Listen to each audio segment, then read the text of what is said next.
أعوذ بالله من الشيطان الرجيم.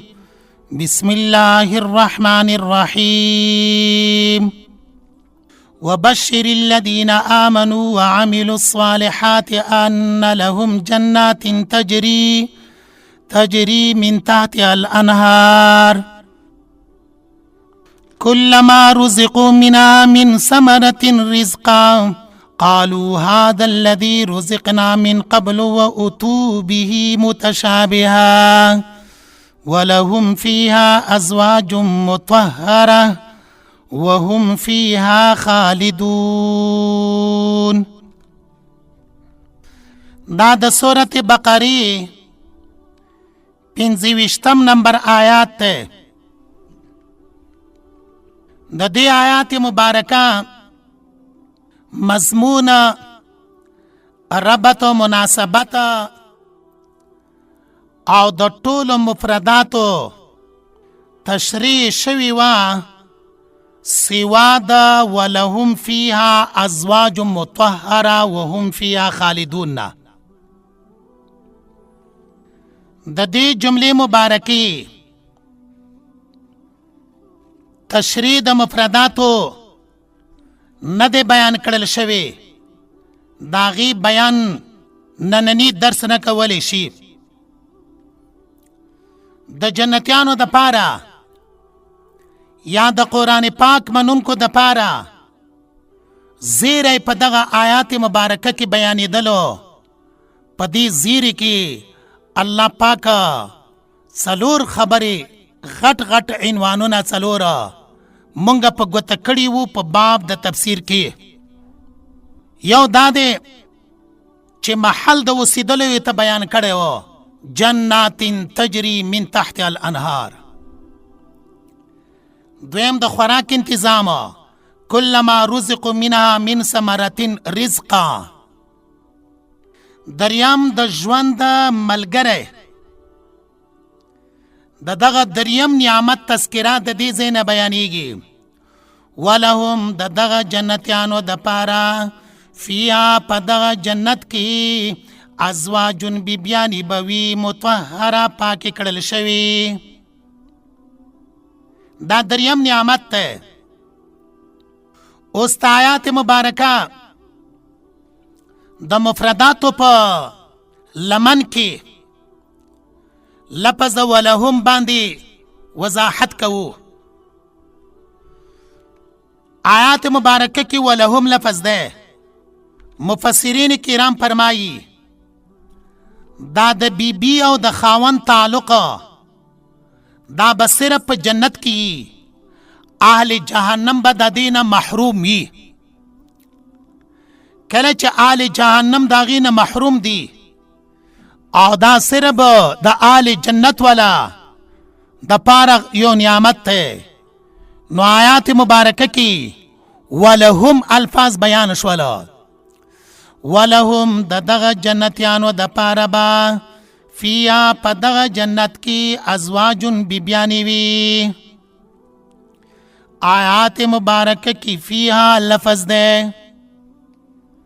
دا دلالت کی استقرار فی الجنت باندې، یعنی دوی به په جنت کې یي. ازواجن بیبیانې به دوی لره. ازواج جمع د زوج ده.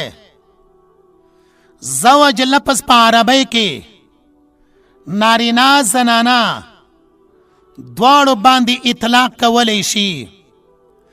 یعنی زوج لفظ هم د نارینه د پاره او هم د زنانه د پاره استعمالیږي. بیا دې آیات مبارکه کې ازواجن الفاظ دي. ازواج لفظ عام ده، که د جنت حوری وي او که دنیا کې د دوی کومې بیبیانې وي مسلمانانې جنت ته ورسره داخل شي، نو دواړو د پاره لفظ د ازواجن شامل ده. دواړو باندې اطلاق صحیح ده. ولهم د دوی د پاره فیا په دغه جنت کې ازواجن بیبیانی بوي. عربي ډیر وسیع ژبه ده. یو لفظ د زوج او زوجې ده، بل لفظ د امرأې ده. دی آیات مبارکه کې ولهم فیها د دوی د پاره په دغه جنت کې ازواجن بیبیانې بوي. ازواجن الفاظ دی، نساء الفاظ ندی. کومه چې جمع د امرأتون ده، څه وجه ده چې د جنتیانو بیبیانو د حورو د پاره یې ازواجن الفاظ استعمال کړله؟ جواب دا ده چې زوج یا زوجه اطلاق په هغه چا باندې کیږي، د زوج او د زوجې استعمال د هغه چا د پاره کیږي چې کله خاوند او د بیبي په مابین کې موافقت وي.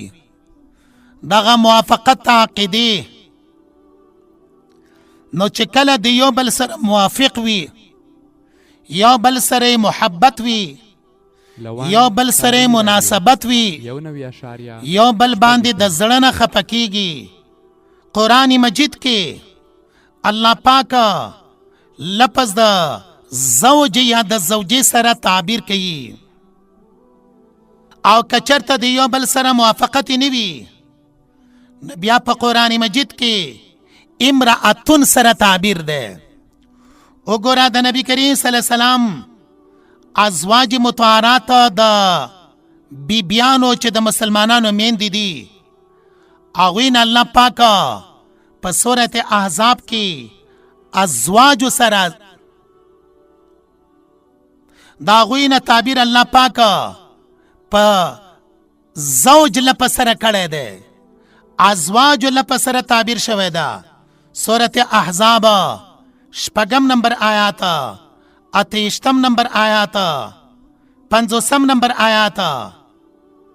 او کله چې خاوند د بیبي په مابین کې موافقت نوي، محبت نوي، یو بل نه په عقیده او نظریه کې مخالفي، نو بیا قرآن پاک کې په لفظ د امرأې سره ذکر کوي.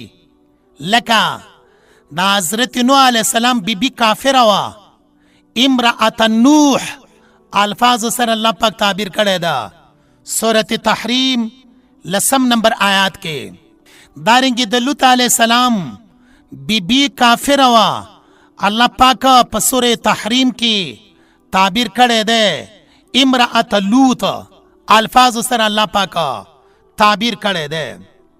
خو دلته یو مشهور اعتراض راځي چې ته دا قاعده بیانې زوج او زوجه په هغه ټیم کې خاوند او د بیبي د پاره استعمالیږي چې خاوند د بیبي سره، بیبي د خاوند سره په عقیده کې موافق وي، دارنګې په نظریه کې موافق وي، یو بل سره محبت وي. که موافق د یو بل سره نه وي، نو بیا په لفظ د امرأتون سره یادولی شي، لکه سوره تحریم 10 نمبر آیات کې.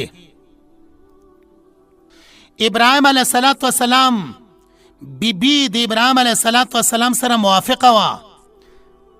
زکریا علیه السلام بیبي د زکریا علیه السلام سره موافقه وه. د هغوی په باره کې خو الله پاک لفظ د امرأتون ذکر کړی ده.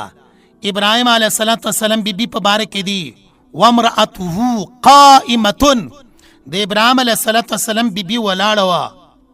دارنګې زکریا علیه السلام فرمایي وامرأتی عاقر، چې زما بیبي هغه عمر رسیده دی، بوډی دی.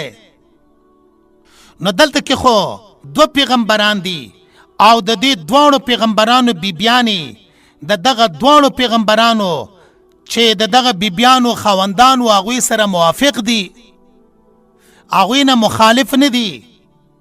نو دا قاعده صحیح نشوله چې کله خاوند او بیبي په مابین کې موافقت وي، زوجن زوجتون سره تعبیر بکیږي. چې مخالفت وي، نو بیا به امرأتون سره تعبیر وي. ځکه ابراهیم علیه السلام، زکریا علیه السلام بیبیانو نه تعبیر په امرأتون سره شوی ده.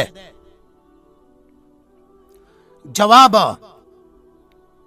ابراهیم علیه السلام په واقعا کې چې داغه بیبي ته امراتون سره تعبیر ده، چې داغه بیبي نه په امراتون سره تعبیر ده. زکریا علیه السلام د خپل بیبي نه په امراتون سره چې تعبیر کړی ده، دا دواړه ځایونه د توالد او د تناسل دي، یعنی د بچی د زګیدلو د اولاد د غختلو خبرې دي. په داسې ځایونو کې بیا د بیبي نه تعبیر په امراتون سره کولی شي. نو ځکه د ابراهیم علیه السلام بیبي په باره کې امراتون او دارنګې د حضرت زکریا علیه السلام د بیبي په باره کې وامرأة عاقرون الفاظو سره تعبیر شوی ده. ولهم د دغه جنتیانو د پاره فیا په دغه جنت کې ازواجن بیبیانی بئی مطهره پاکی کړل شوی، پاکی سترا مطهره. دغه پاکواله به پس کی مفسرین فرمایي فی الخلق والخلق، په جسم او په اخلاق دواړو کې. دارنګې موږ داسې ویلی شو چې د جنت بیبیانې به مطهره سیرت او صورت دواړو سره پاکی وي، اخلاق به پاک وي، صورت به پاک وي. نو ځکه مفسرین فرمایي فی الخلق والخلق. قرآن مجید کې هم داغوی صفت الله بیان کړی دی، کأنهن بید مکنون، او دلته کې مطهره. څلورم نعمت او بشارت په دغه آیات مبارکه کې هغه دا دی، وهم او دوی با یعنی دغه جنتیان با فیها په دغه جنت کې خالدون همیشه د پاره وي. دی آیات مبارکه په آخر کې هم فیها خالدون، جنتیانو د پاره خلود ذکر شوی ده. جهنمیانو د پاره العیاذ بالله خلود ذکر کیږي. خو سوال دا ده چې صفت خلود جنت والی جنت پاره څو کرتی بیان ده او خلود د آل جهنم والا د پاره څو کرتی ذکر شوی ده؟ جواب دا ده صفت خلود چې جنتیانو د پاره خلود ذکر کړل شوی وی لکه په دې آیات کې وهم دوی با فیا فدغه جنت کې خالدون همیشه د پاره. نو صفت خلود جنت والی جنتیانو د پاره 38 کرته په قرآن پاک کې ذکر ده او اهل جهنم د پاره خلود چې جهنميانو د پاره استعمال شوی وی وهم فیا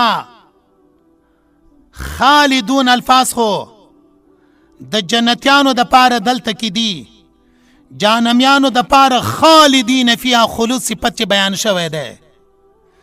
هغه یو کم 40 کرته ذکر ده، 9 کرته په قرآن پاک کې جهنميانو د پاره صفت خلود لکه خالدین فیها ابدا الفاظ سره تذکره شوی ده. دی آیات مبارکه کې جنت والا د پاره نعمتونه بیانېدل. د جنت نعمتونه خو ډیر زیات دي، د هغې تصور مونږ نشو کولی. حدیث مبارکه کې دی نبی کریم صلی الله علیه وسلم فرمایي چې الله جل جلاله فرمایي اعددت لعبادی الصالحین ما لا عین رأت ولا اذن سمعت ولا خطر على قلب البشر. اعددت لعبادی الصالحین، ما تیار کړی دی د پاره د نیکانو بندگانو داسې نعمتونه ما لا عین رأت سترګو د هغې مناظر کتلی نه دي ولا اذن سمعت غوږونو د هغوی کنها حقیقت نه دی اورېدلی ولا خطر على قلب البشر د انسان په خاطره کې هم هغه نشي راتللی پاتې شل په احادیثو کې چې د جنت والا کوم صفتونه بیان شوي دي یا د جنت حورو چې کوم تذکره شوې ده هغه صرف تعبیرات دي نور د جنت نعمتونه ډیر اعلی دي زمونږ په ذهن کې چې کومه نقشه راځي دا حادثه او ممکنه ده او زمونږ دغه چې کومې نقشې دي دا زوال فزیر دي د جنت نعمتونه همیشه د پاره دي د وجنه حدیث مبارکه کې بیان شوله اعددت لعبادی الصالحین ما لا عین رأت ولا اذن سمعت ولا خطر على قلب البشر دا 25 نمبر آیات و چې تر دې پورې داغي تفسیر بیان کړل شو ان الله یقینا الله پاک لا یستحیی نپریدی لا یستحیی شرم نکوي ان یضرب مثلا چې بیان کی یو مثال بعوزتن په ماشي سره فما فوق یا زیات ماشینا په وړو کوالی کی فاما الذین آمنوا پس اغا خلق چې داغوی ایمان دے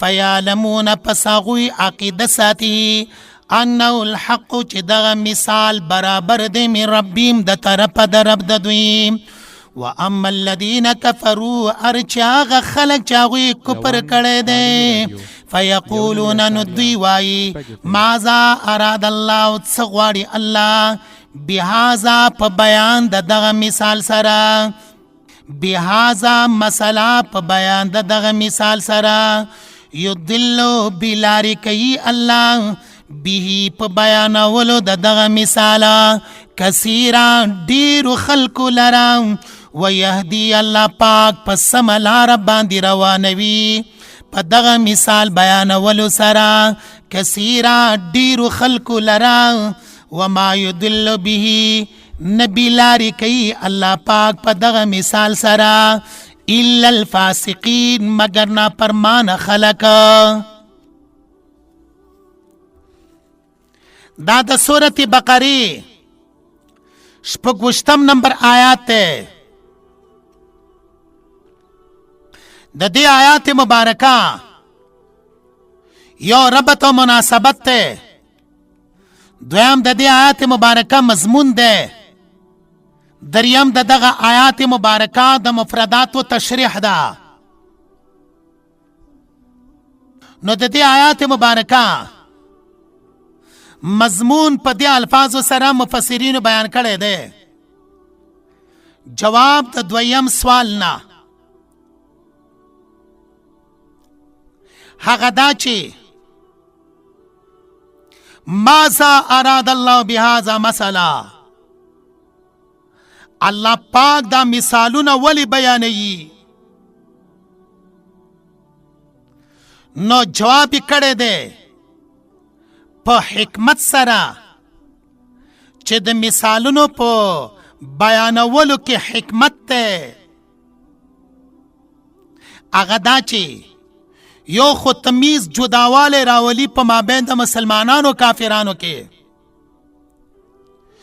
دویم حکمت دا ده یدل به کثیرا و یهدی به کثیرا یعنی په مثال بیانولو سره آثار نخیم جدا جدا مرتب کیږي لن بداسي وایو چې آیات مبارکه کې جواب د یو سوال نه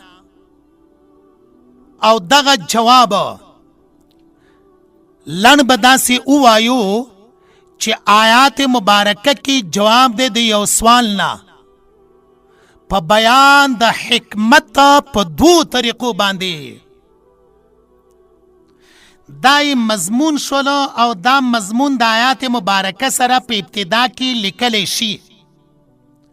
نو دا لیکلو د آسانوالي دپاره مختصرا موږ دارنګې وویلی چې آیات مبارکه کې جواب دی د سوال نه په بیان د حکمت په دوو طریقو سره. دای مضمون شولو. شانزول دارنګې ربط و مناسبت دا بم واضح شي د مخکې سره. حاصل دا دی یهودیانو اعتراض وکړلو کله چې مخکې الله پاک د کافرانو د پاره مثال بیان کړلو مثلهم کمثل الذی استوقد نارا. دارنګې د منافقانو د پاره مثال بیان کړلو او کصیب من السماء فی ظلمات ورعد وبرق.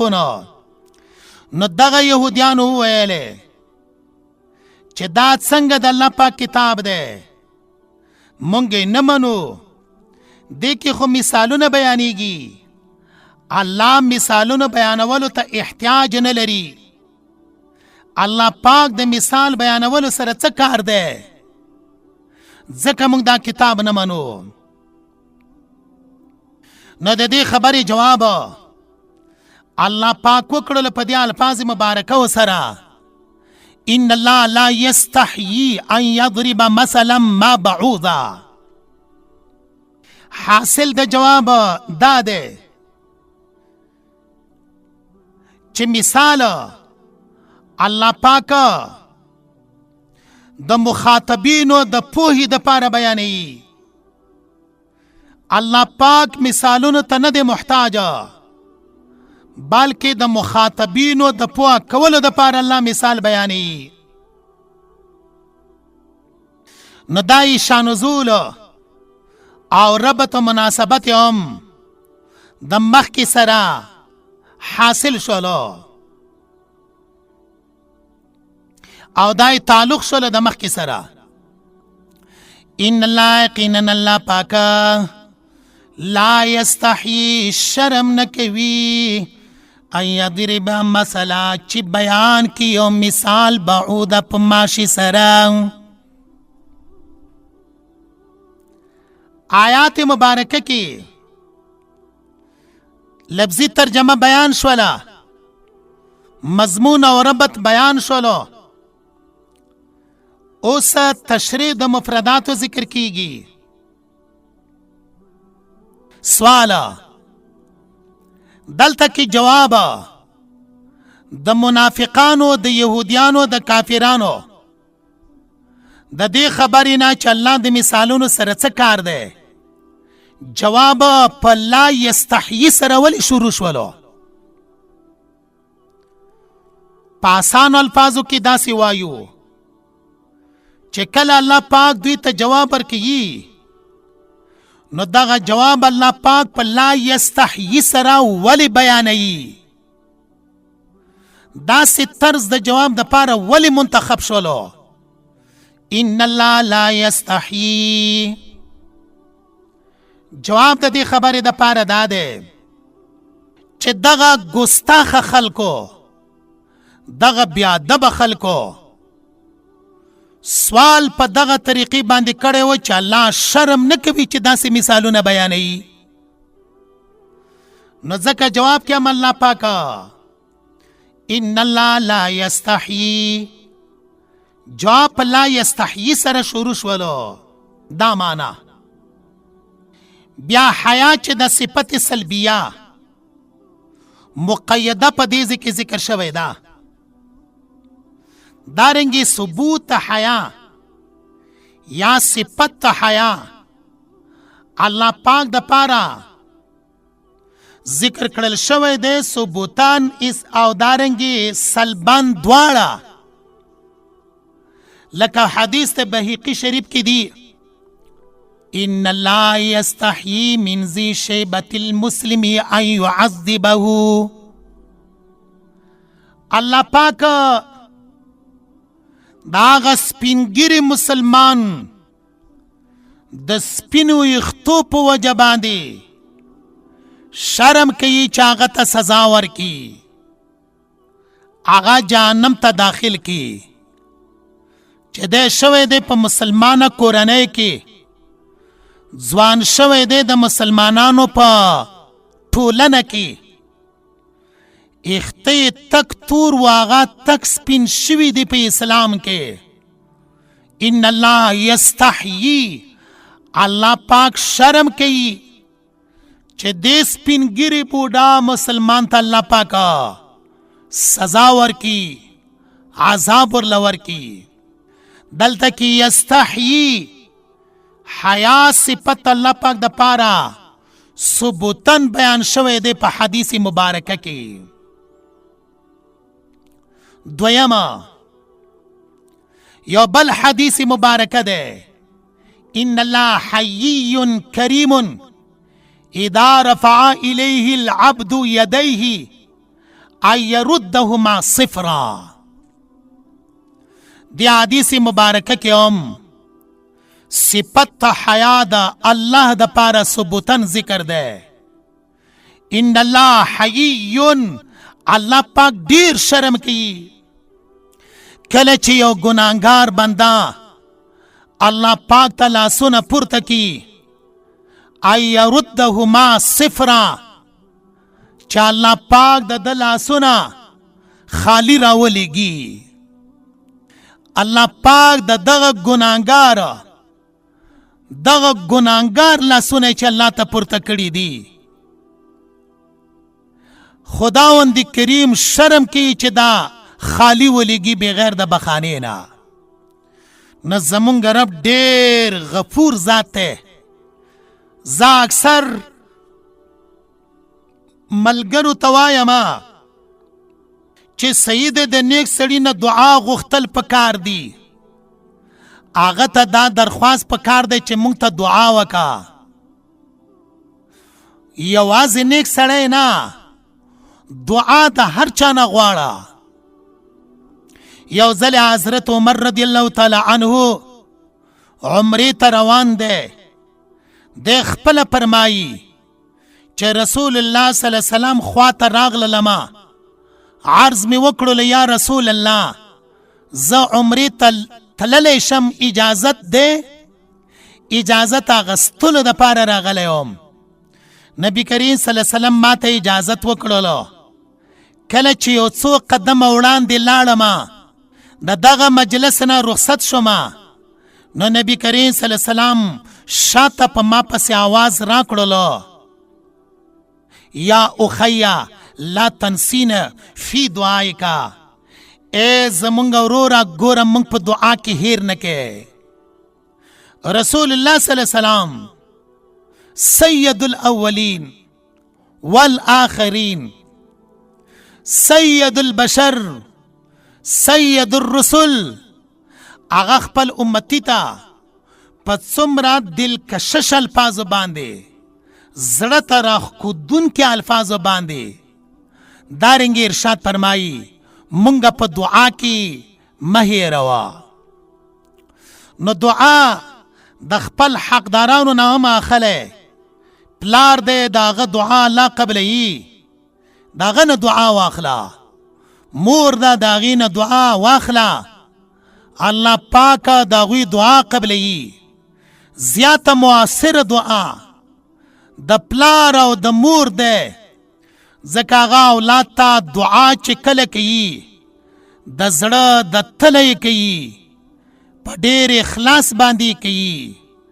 بهتره به داسې وي چې مونږ په کورونو کې د خپل پلار نه، خپلې مور نه دعا وغواړو. که چېرته دوی بوډاګانې او د دوی عمر تیر شوی مشران وي، نو د دوی د سپینو یختو الله قدردانی کوي. بیا چې کله دعا غواړي تا دپاره، نو په ډېر اخلاص سره به غواړي، ځکه د زړه نه مور او پلار په خپل اولاد باندې خفه کیږي. خپلو والدینو نه زیاته دعا وغواړئ. دا خبره په چا پسې وه؟ ان الله حیی کریم اذا رفع الیه العبد یدیه ان یردهما صفرا. الله پاکی لاسونه خالی نه رالیږي کله چې بنده الله پاک ته خپل لاسونه پورته کی. دا بنده دې داسې نه وایي چې زه ګناهګار یما، زما شونډې ګناهګارې دي، سترګې ګناهګارې دي، لاسونه خپې مې ګناهګار دي، الله پاک به زما دعا قبول کړي او که نه. د حدیث مبارکه کې دي اذا رفع الیه العبد، د بنده خبره کړې ده، د ښه د نیک او د بد بنده خبره نه ده، نفس مطلق بنده بیان کړی دی. که هغه ښه سړی وي که هغه بد سړی وي، الله پاک د لاسونو پورته کولو نه چې دعا غواړي شرم کوي. دلته کې لا یستحیي دغه صفت الله پاک د پاره ذکر کړل شوی دی، بغیر د تشبیه نه، بغیر د تمثیل نه، بغیر د تعویل نه. یو هغه حیا دی چې صفت بنده وي. صفت بنده کې د حیا تعریف څه دی؟ انقباض النفس عن القبیح،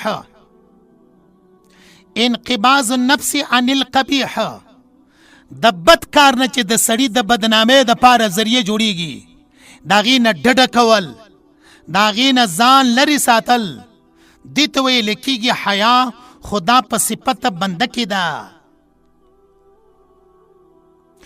ان الله یقینا الله پاک لا یستحیی شرم نه کوي ان یضربا چې بیان کی مثلا ما یو مثال بعودتن په ماشي سره، بعودتن په ماشي سره.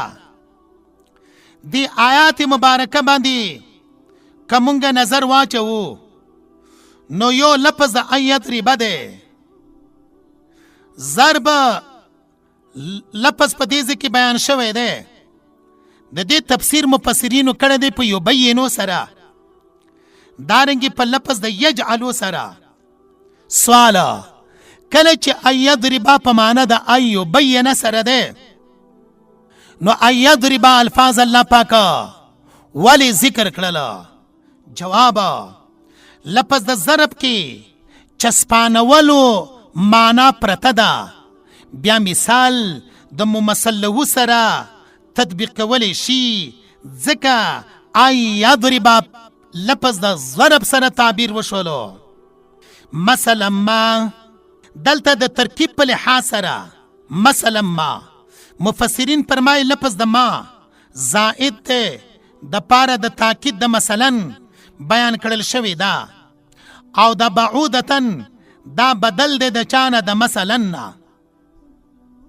ان یضربا چې بیان کی مثلا ما یو مثال بعودتن په ماشي سره. آیات مبارکه کی بعودتن ده، جمع د دې بعودن راځي،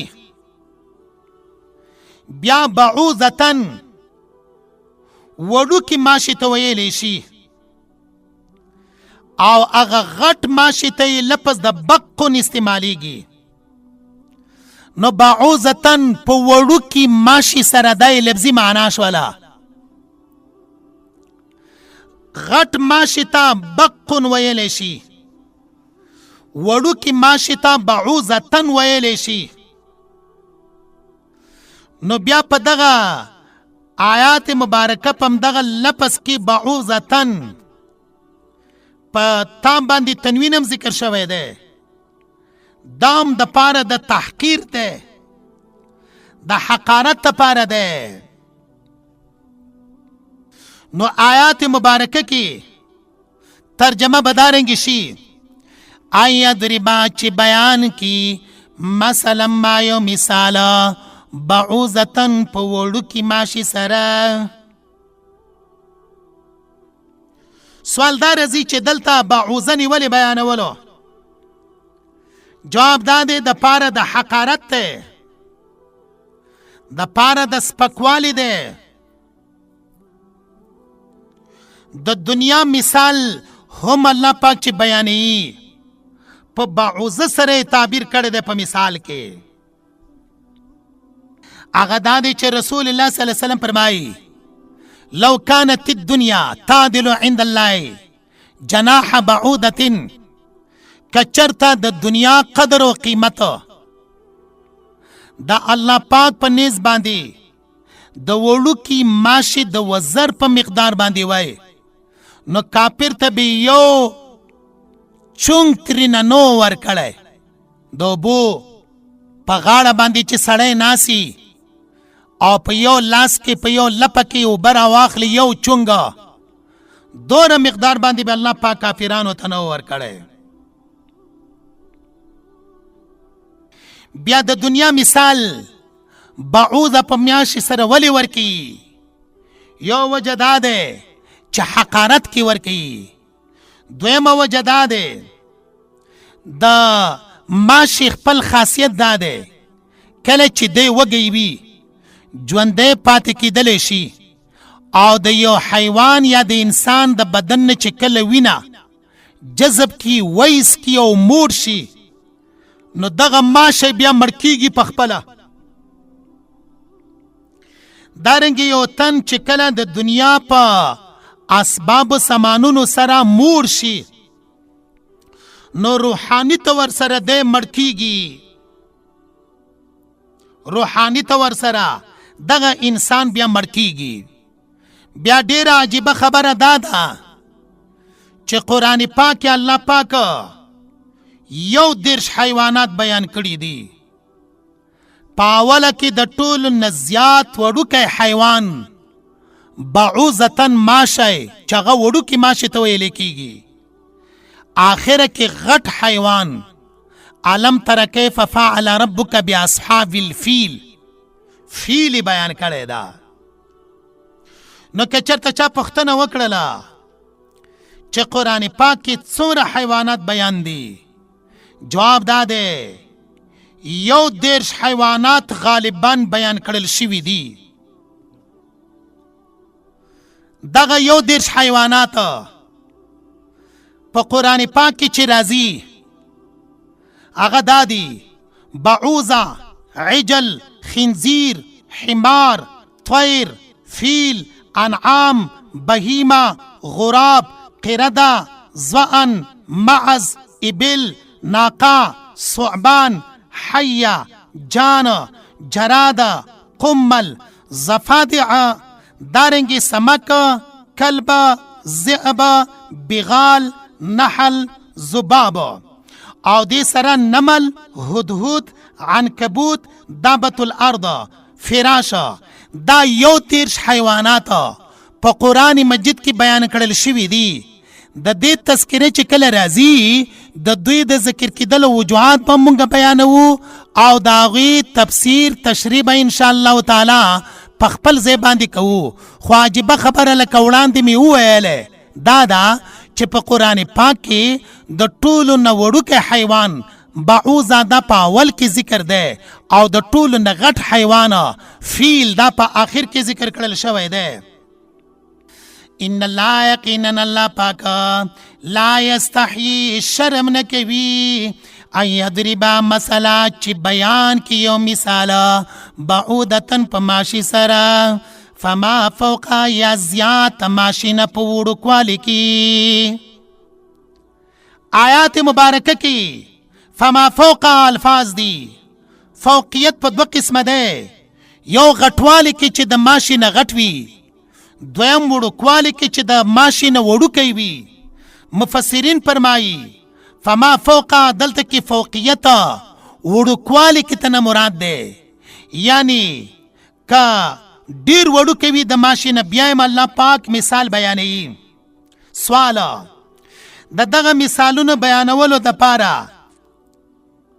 حکمت څه شی دی چې الله پاک بیانوي او د دوی د دغه اعتراض نه به جواب څنګه وي؟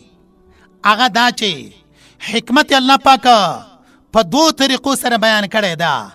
اول فاما الذین پس هغه کسانا آمنو چې ایمان راوړی دی فیعلمون پس هغوی پوهیږي انه الحق چې دغه مثال برابر دی من ربهم د طرفه د رب د دوی.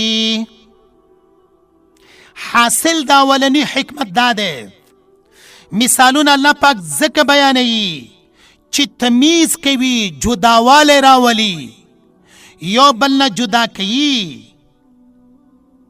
حق پرست خلک دارنګي باطل پرست خلک هغه جداوالی څنګه راولي، هغه تمیز په مابین د حق پرست او د باطل پرست کې الله پاک څنګه کوي، دارنګي کوي. فاما الذين آمنوا پسا کسان چې ایمان دې فیعلمون پسا غوی پویږي انه الحق چې دا مثال برابر دې من ربهم د طرف د رب د دوی. حاصل دا ده چې حق پرست وایي دا کوم مثال چې الله پاک بیان کړی دی انه الحق دا برابر دی، موافق دی د خپل ممثل له سره. دا معنا ده د لفظ د حق. او بیا دا لفظ د حق د دې ماده په قرآن مجید کې 220 کرتی ذکر ده. په خپل لفظ د حق 241 کرتی غالبا بیان کړل شوی ده. حق نه مراد په دغه ځای کې مونږ وویلې برابر والی ته نه مراد ده چې دغه مثال برابر ده، دغه مثال موافق ده د چا سره؟ د خپل ممثل له سره. من ربهم د طرفه د رب د دوی. واما الذين كفروا هر چې هغه کسان چې هغوی کفر کړی دی فیقولون نو دوی وایي ماذا اراد الله څه غواړي الله پاک بهذا مسله په بیان د دغه مثال سره. مونږ وویل چې په دې مثال بیانولو کې الله پاک حکمت بیان کړی دی په دو خبرو سره. یو دا چې حق پرستا باطل پرستا په مابین کې جداوالی راولي. حق پرستا دا وایي انه الحق من ربهم چې دغه مثال د طرفه د رب حق ده. باطل پرستا دارنګي خبره کوي ماذا اراد الله بهذا مثلا څه غواړي الله پاک په بیان د دغه مثال سره. یعنی الله پاک د دغه مثال سره څه کار ده؟ دا اوله طریقه د حکمت شوله د مثالونو د بیانولو د پاره. اوس لفظ د ماذا اراد الله، بعضی مفسرین فرمایي چې ماذا مجموعه یو کلمه ده، معنی دی ایو شیئن. بعضی مفسرین فرمایي چې نه، ماذا لفظ کی ما استفهامیه ده په معنا د ایو شیئن، ذا په معنا د الذی سره ده، او رستنه جمله دای سله ده. تقدیر به دارنګ شي ایو شیئن الذی اراد الله بهذا مثلا. بیا فرمایي چې یا خو دغه مثلا الفاظ حال واقع شوی ده، لفظ مثلا یا تمیز واقع شوی ده او دا د علم النحو خبره ده. ماذا اراد الله څه غواړي الله پاک بهذا مسله په دغه مثال بیانولو سره. دویم حکمت د مثالونو په ذکر کولو کې دا ده یدل به بلاری کوي الله پاک به په دغه مثال سره کثیرا ډیر خلق لرا ويهدي هدایت کوي الله پاک به په دغه مثال سره کثیرا ډیر خلق لرا. دی جمله مبارکه کی دویم حکمت ته حاصل دا ده چې مثالونو په بیانولو سره ترتب د مختلفو آثارو راځي. څوک په مثالونو سره یضلو ګمراه کیږي، څوک د دغه مثالونو په اورېدلو سره یهدي به کثیره هدایت مومي. بیا په دې آیات مبارکه کې یضلو نسبت اضلال الله پاک ته شوی دی، یعنی الله گمراه کول کوي. و یهدی به کثیرا دارنګي نسبت هدایتم الله جل جلاله ته شوی دا. نو سوال دا دی چې قرآن پاک کې څوک کرتی نسبت اضلال چې الله پاک گمراه کول کی څوک کرتی شوی دی، او یهدی د هدایت نسبت الله تا څوک کرتی شوی دی په قرآن مجید کې؟ جواب دا دی یضلو د اضلال یعنی گمراه کولو نسبت الله پاک ته په قرآن پاک کې 10 کرتی شوی دا. و یهدی به کثیرا د هدایت نسبت الله تا 2 کرتی په قرآن پاک کې شوی دی.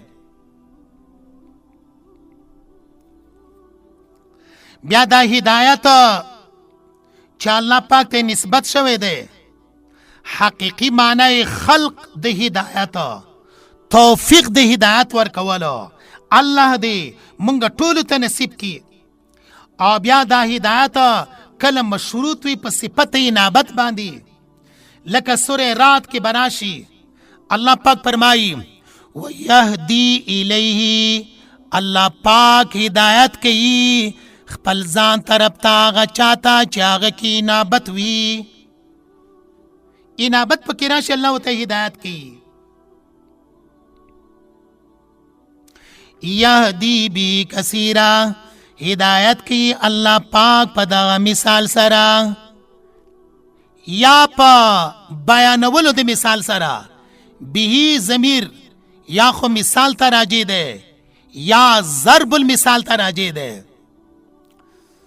ویہدی بیہی کثیرا ہدایت کی اللہ پاک پا دغا مثال سرا ڈیرو تا. دلتا کی یو اشکال دے علمی آغا دا چی کسرت امور متضائفو نده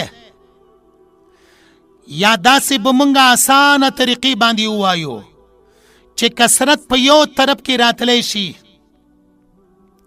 پا 2 طرفونو کی کسرت نشی راتللے. دی آیات کی خودی یدلو بی کثیرہ دیر گمراہ کی و یا دی بی کثیرہ دیر تا ہدایت کی. کسرت امور متضائفو نده دی یو شی سره دی چی کثیر نو ویلے دا بل شی سره بیا قلیل وی کثیر نی. نو دلتا کی ضلالت سرام کثیرن دے ہدایت سرام کثیرن دے. آغا قیدہ چی امور متضائفو کی جاری کی گیا آغا دلتا جاری نشولا. جواب دا دی خبر دا پار دا دے چی یضل به کثیرا و یهدی به کثیرا دلتا کی کسرات فی نفسی ترینا مراد دے. مومنان چی کل ځان ته وګوري نو ځانونه ورته ډیر ښکاری یهدی به کثیرا، او گمراه خلک چې خپل ځانونه ته وګوري هغوی ته خپل ځانونه هم ډیر ښکاری. د دې وجنه الله پاک یضل به کثیرا الفاظ مبارکہ بیان کرلا. وما یضل بی نگمراہ کی اللہ پاکا پدغا مثال سرا الا الفاسقین مگر نافرمان خلقا.